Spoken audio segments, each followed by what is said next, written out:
cast from Attack on Titan, everyone! I'm so happy that both of you are here. I'm going to say myself that I am a massive Attack on Titan fan. I've seen pretty much everything that's been out, so I will not spoil anything for anyone as well. But you guys can text or tweet in your questions. You see all the info behind me. That's where you can text or tweet. They have screens right in front of them, so they'll be able to see everything as well. You can send in memes, but the more memes you send, the more everyone laughs and the longer it takes. So let's keep them to questions if possible. But here we go. All right. Even though both of you had some pretty big roles, was it a major surprise to see this show resonate with fans for both of you? Yeah, you never know how well a show is going to do. You never know when you're in the booth and you're performing who's going to hear your performance. And I've just been blown away over the years at how Titan has been a worldwide hit. I mean, we literally have traveled the entire world together. We've been travel buddies since the release of Titan, and it's been so amazing being able to do that. But yeah, I mean, I knew when I discovered the show it was something special. The show was released in Japan, and I would have been happy playing anyone in the show, let alone Eren. But when I hit episode 5, that's when I was hooked. Every single week I was looking forward to the next episode coming out, and I just felt like I did when I was watching anime growing up. So I knew I wanted to be a part of it, and it's been incredible. You can cut your hair in the photos. Anytime there's buzz around the show, people are like, oh, this is going to be a good show, and you never know. I always hear it, and like everything you do. We're incredibly fortunate that so many people do love Attack on Titan, and we're incredibly grateful. Whoa, there I am. Hey guys. Yeah. So I have, I didn't know Bryce before Attack on Titan, and we are just both so very grateful to have been part of the show at all, and been so fortunate to meet so many amazing fans from around the world, and also make lifelong friends, and just kind of grow up together, because we've been doing this for about 10 years, and the Trina of 10 years ago and the Bryce of 10 years ago were very different people. Definitely. But now we're friends and different, and have babies and families and other life experiences. It's been quite a ride, and just incredibly grateful to all of you. You guys might not know this, but we don't get to record together. We're in a booth by ourselves, and you're watching the screen, and you're talking as your characters are talking on screen, and the goal is to make it not look like Godzilla, to fit the flag. It was at conventions that we really got to become good friends. So 4 years was actually a long time to wait. It was murderous for the fans. Was it just as murderous for both of you to have to wait 4 years to come back and reprise the roles? Meaning between season 1 and season 2? Yeah. Yes. I mean, we had Attack on Titan Junior High, which was like a nice breather after. Thank you. We like to refer to it as Attack on Titan Muppet Babies. It was good times. Can you say I actually blew my voice out recording Attack on Titan Junior High, because everything is elevated even more from the show proper. And there's one moment where Eren has a boulder. Yes, he screams, of course, and my voice just went, it just went out. And Mike McFarlane, the director, was like, and you're done. So yeah, ended my session early, came back the next day, screamed again, and got it. But junior high held us over a little bit. It was awesome. I think the most challenging part between season 1 and season 2 was everybody that I know, friends, family, and fans especially, would be like, so when's season 2? So when's season 2? So when's season 2? So when's season 2? It's like, I just wanted to come to Thanksgiving. Like, what are we doing? Someone in the audience just asked for Trina, how do you make your voice so deep for Mikasa? Mikasa is much lower in my register than my regular speaking voice, and that just has to do with breath control and extensive training as an actor and diaphragm control. Typically when people ask questions like that, they actually want to hear the voice. So does somebody want to hear the voice? Mikasa sounds like this. can do it. I'm strong. Real strong. Now you come close. I am a warrior.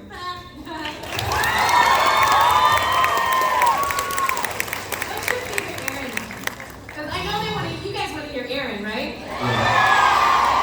It's so hard to choose, and now that we've been doing the show for this many years, like it keeps expanding, I keep changing. But I think I'll just go way back to season 1.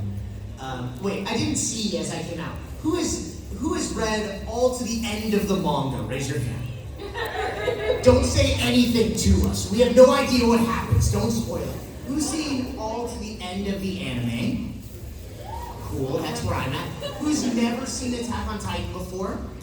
Awesome. So for you guys, it's like a lighthearted comedy. On a day you just want to smile, I would say start watching Attack on Titan. Yeah. I wonder how many times I've gotten people that are like, it's been a rough day. Bryce told me to watch Titan. No! So back in season 1, I'll try not to spoil for those who haven't seen the show. Aaron gets a little bit bigger, and there's this like Titan that he's beat up, and he's like stepping on his neck, and he's like kicked this little baby Titan, and he's like, get up, let me kill you again, and again, and again. I like that moment. I noticed when you go to that range, it gets very close to Inosuke. Well,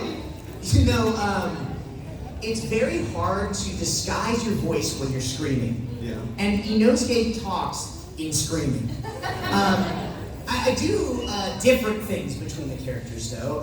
For Aaron, I definitely think about things that make me angry, like traffic in LA. I use that all the time. For Inosuke, I use really dark, disgusting coffee, right? So I get this cup of black tar. It's so bitter it makes you mad, and I take a sip between every take, and I'm just like, and that's Inosuke.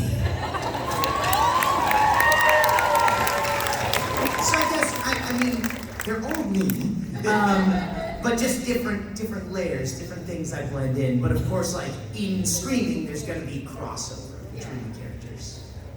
Someone asked, Bryce, fans of the manga knew the direction that Aaron was heading. Has it been fun making that shift with the character? He's obviously become a lot darker now. Yeah. Has it been fun going on that journey with him? Really exciting. It's not every day that you get to play a character that you live with for so long, let alone you get to play in so many different ways. I use 4 very different voices for Aaron. I play itty bitty Aaron, angsty teenage Aaron, bigger Aaron, and now long hair Aaron. So seasons 1 through 3, I tried to make everything emanating from him have anger in it. And in season 4, that anger is still there, but it's kind of like buried under this icy coldness, which makes him terrifying. So it was really, really interesting to collaborate with Mike and recreate the character after so long. And it's, I cannot wait to see what happens.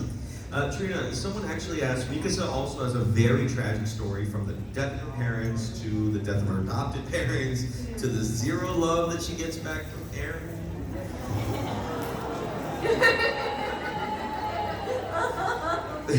Where do you think and where do you, for your acting, still get that strength? Well, I'm incredibly fortunate to have such a supportive group that works with us, right? So Mike McFarland, the amazing director, provides a really safe place for recording, and he's incredibly supportive and incredibly kind. And the engineers are so thoughtful, the sound engineers that you're working with. So it makes it really easy to be vulnerable, and it makes it really easy to be in a dark place, right? So Mikasa, like many characters in the show, has gone through a lot of trauma, and she goes to some really, really dark places, and kind of, her driving force is, keeping her familial unit together and just trying to survive. And I think that if I may soapbox for a moment, Bryce has heard this a million times, I apologize. But if I may soapbox for a moment, I think that that's what really resonates with people, is that these characters have been through so much, and they've experienced so much, and they keep fighting. Because while we all know that there's not going to be a giant, genitalless, naked person that's going to rip off the ceiling and reach down and eat us like popcorn, everybody faces a Titan, right? That Titan might be a bully at school, it might be body dysmorphia, or an illness in the family, or food insecurity, or any number of things. And watching these kids, continue to get knocked down and continue to, get back up and fight. Personally, I find it really inspiring, and I just am so grateful to be part of a story that helps to inspire people to keep going. So that's it.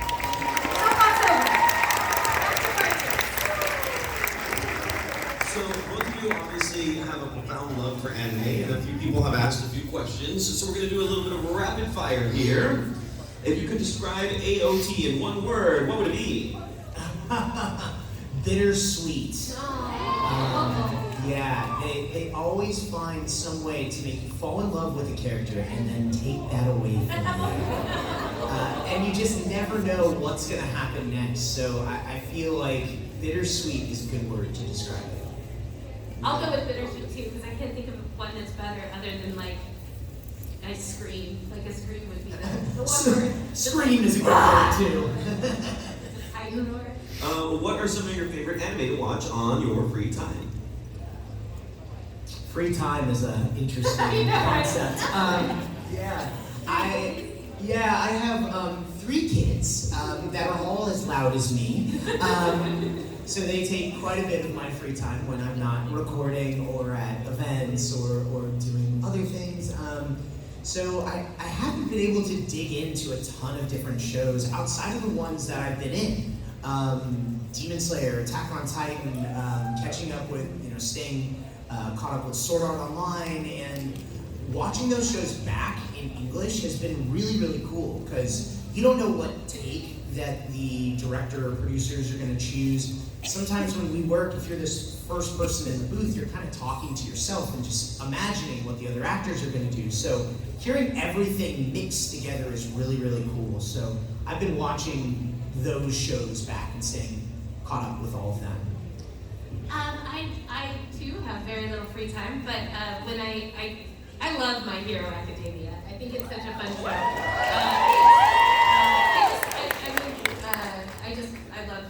I love hero stories. I like stories where people are oppressed and they fight back and they're stronger for it, and there's a team and everybody gets stays together and everything works out. And that's how I think Attack on Titan will end. Everything's gonna be right, right? It's gonna be great. Someone asked, if you had to be any of the Titans that existed, which one would you want to be and why? My favorite Titan is the Derby Titan, this one. I just want to be that guy. I want a spin-off with the Derby Titan. I love the Derby Titan. He's my favorite too. I would totally want to be Derby Titan. He just looks like he's having a good time. Yeah. He's not out to hurt anybody. Yeah, he steps on some people, but he's just living his best life. Cruising through the city, just strolling along.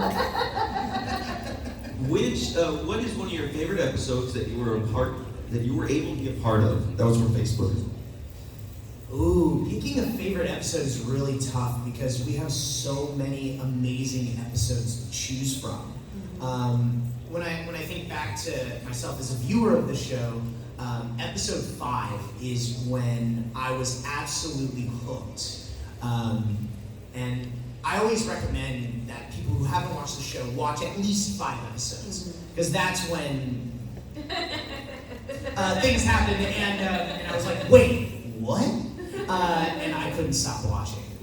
So I think back, and that's definitely high there on the list. I guess, was it season 3? End of season 3?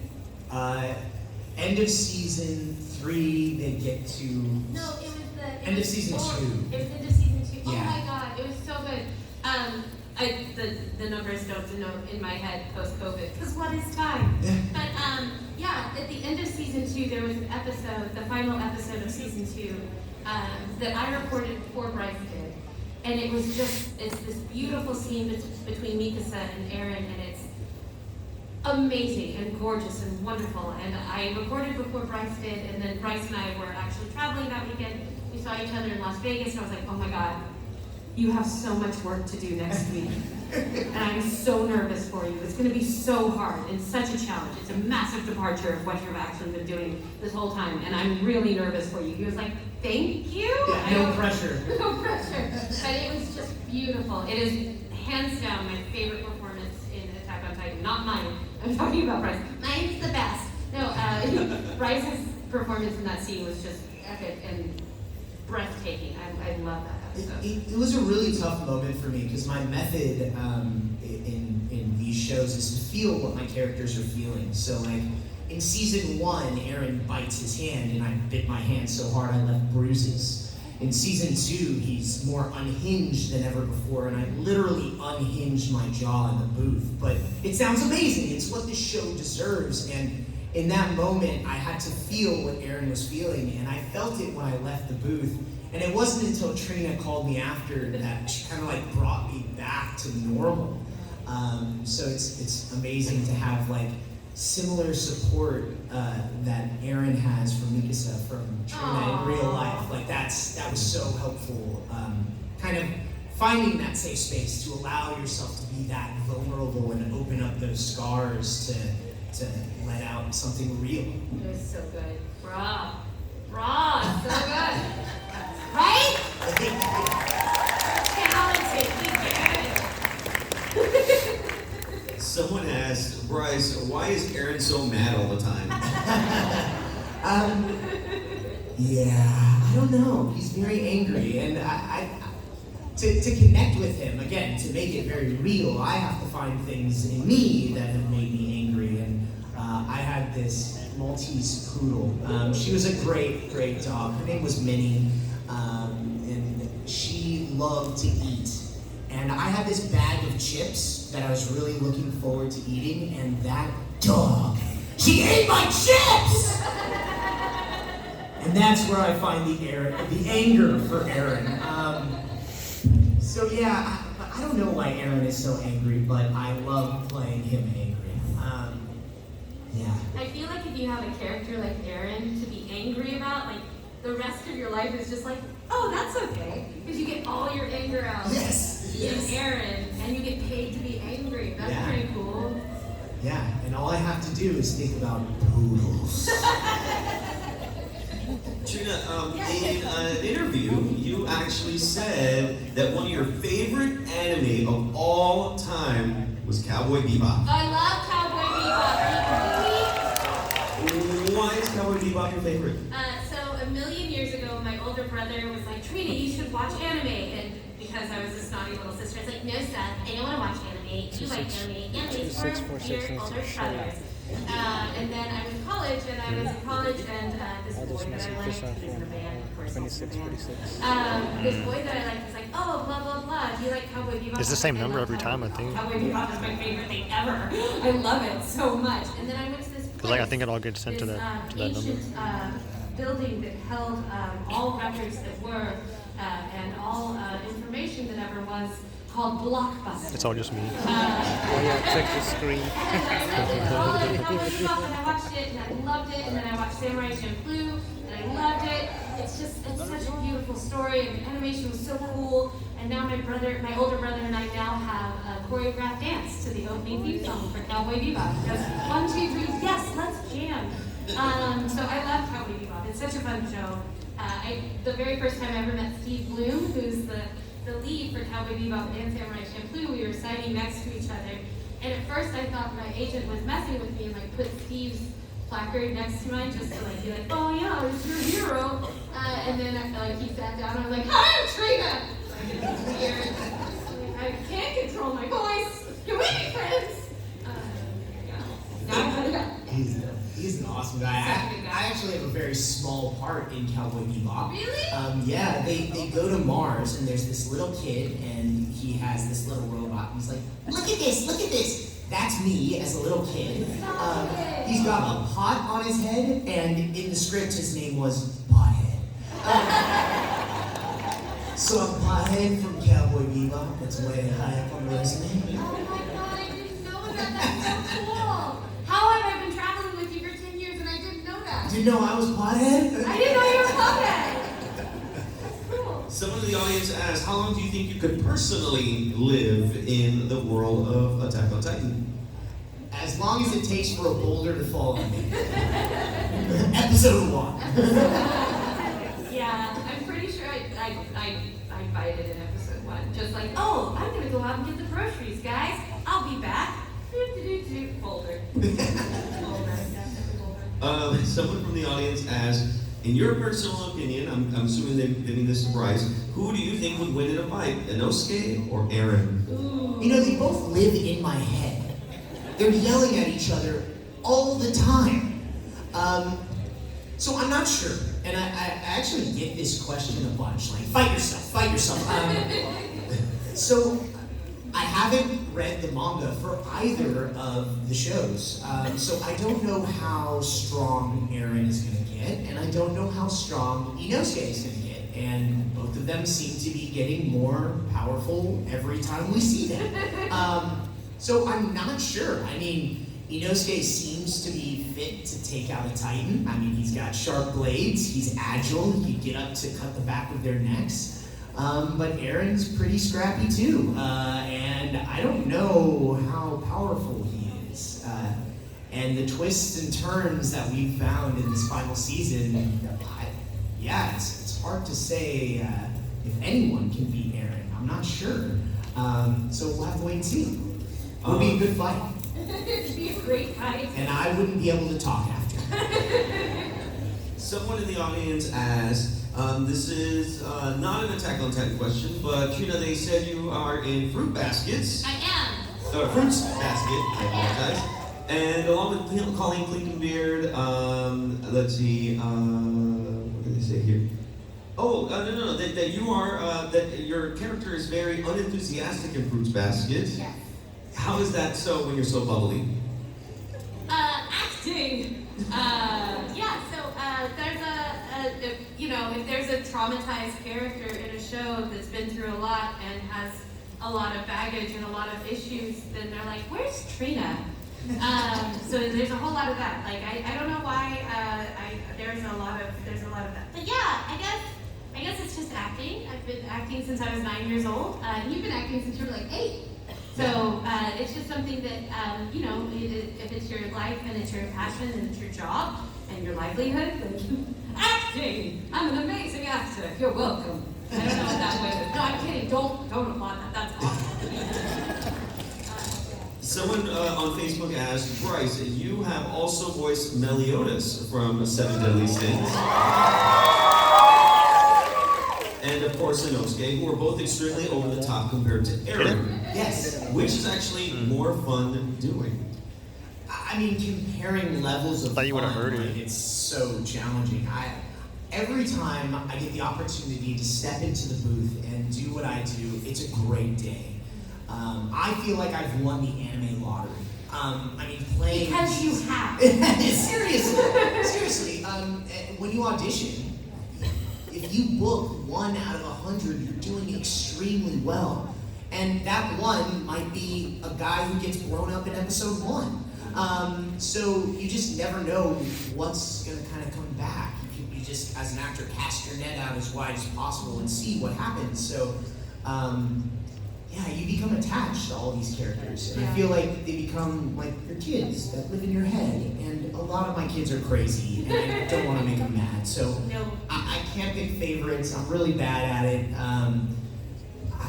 I love the experience for all of those characters. I mean, in Seven Deadly Sins, I play Meliodas, but I also play his twin brother Zeldris. And I get to act off of myself.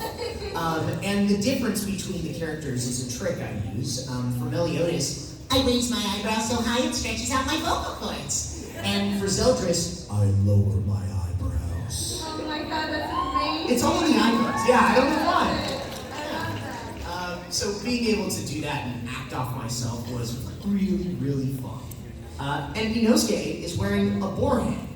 And we're watching the screen, and most of the time you have to worry about lip flap. But with Inosuke, I just have to worry about snout movement.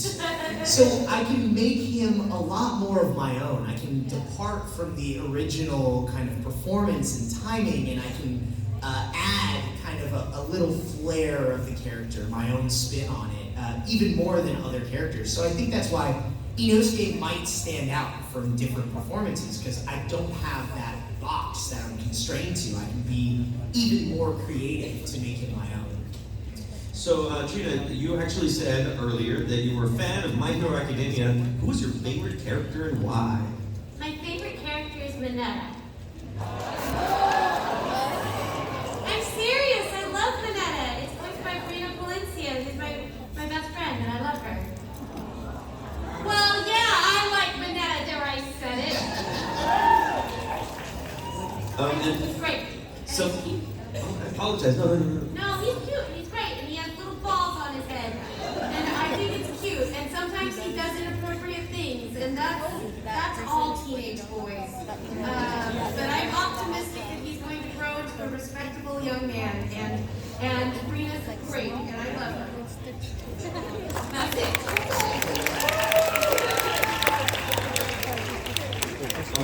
And then someone asked Bryce if you can yell Traitor. That like Hey, Jack. So here's the thing about that line. the little like short one. It absolutely It's all, like, perverted and shit. annihilates my voice. And if you've met me out there, I've been yelling at people the entire weekend, and I record tomorrow. So I usually limit that to like once per weekend, and I've already yelled it multiple times. So, I mean, we can pull you guys and do something other than that one, so my vocal cords aren't annihilated through the session tomorrow. I think that's also very important, to take care of yourself as an actor, to kind of know your limits. And with Aaron, he's stretched the limits. Yeah. Oh, thanks, guys.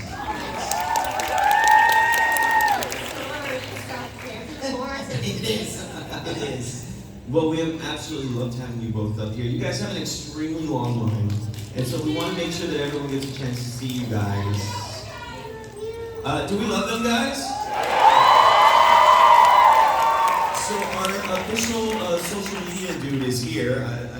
He would like to take a picture of you guys with the audience behind you, if that's okay. That'd be amazing. Should we all salute? So you guys can just come around right over here to this side. And while you guys are coming up, just a quick heads up, I have to leave in about an hour. So if you would like an autograph or a picture or anything, just boop on over. Yes, definitely go see Trina so you don't miss her. And if you got one of those little stickies in my line, that's a spot holder. So you can sneak over and see Trina and then come back to your spot. Yes, let's salute. So if everyone wants to stand up, you'll be able to salute. They'll bring up the lights. I'll have them stand right here in the middle.